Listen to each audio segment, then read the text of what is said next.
Hello gamers, it's been a while. I've just got a bit of free time here, so I thought I'd give my next video game review. So okay, last time, if you were watching my last review, and you've probably realised this isn't Star Wars Dark Forces 2.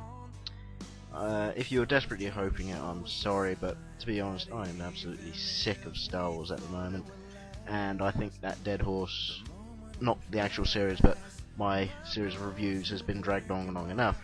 Maybe I'll review it at a later date, maybe not, but now is the time for me to concentrate on Fahrenheit, or Indigo Prophecy if you're from America, released back in 2005 for Xbox, PC and PlayStation 2. Fahrenheit takes its role during one of the worst storms recorded in history, and just after the latest in a series of murders to strike New York in January 2009.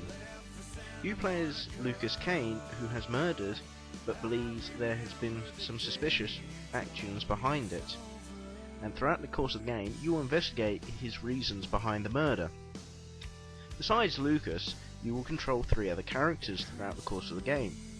2 NYPD inspectors, Carla Valenti and Tyler Miles, whose job it is to also investigate the murder, but also catch the murderer. And finally, on a rare occasion, you'll play as Lucas's brother, Marcus, a priest who is concerned for his brother's well-being after finding out his circumstances early on in the game.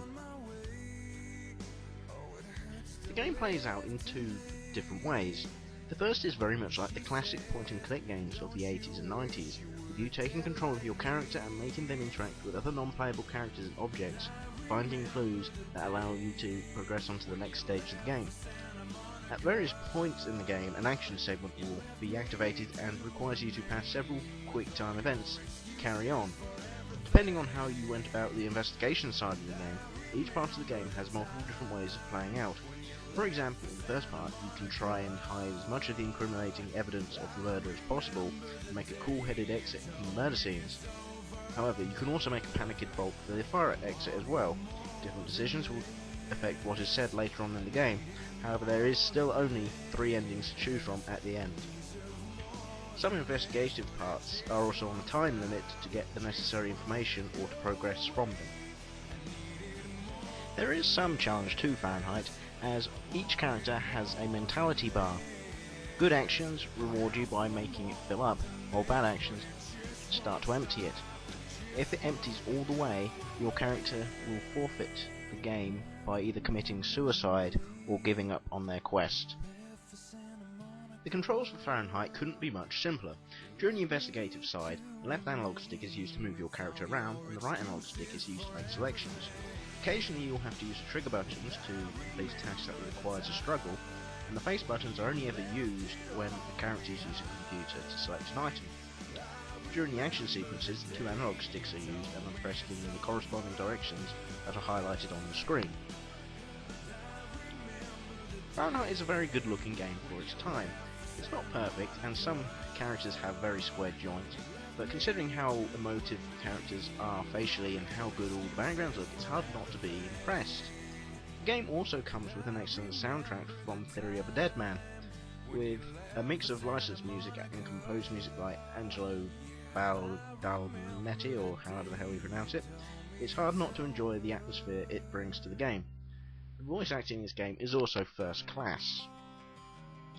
To date, this game has sold over 800,000 copies worldwide and has been re-released as an Xbox original on the Xbox Live Marketplace. The North American version is the only version to have been edited in any way. The name was changed from Fahrenheit to Indigo Prophecy to avoid confusion with the Michael Moore film Fahrenheit 9/11.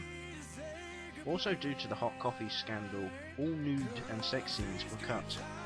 However, an uncut version of the game is available in the form of Fahrenheit Indigo Prophecy Director's Cut as a PC download. The bad points about this game is mainly about its length.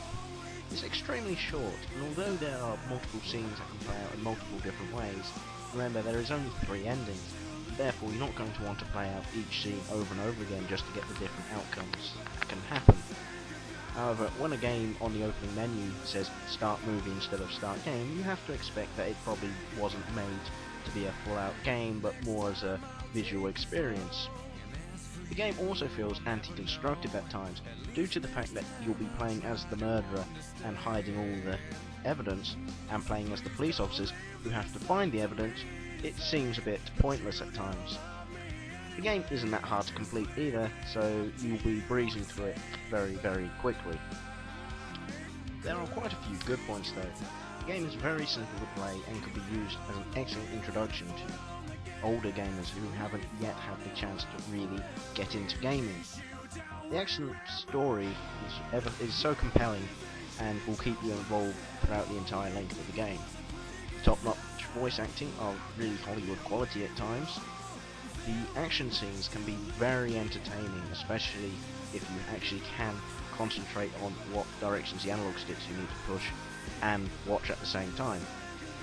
It's also introduced something different to play.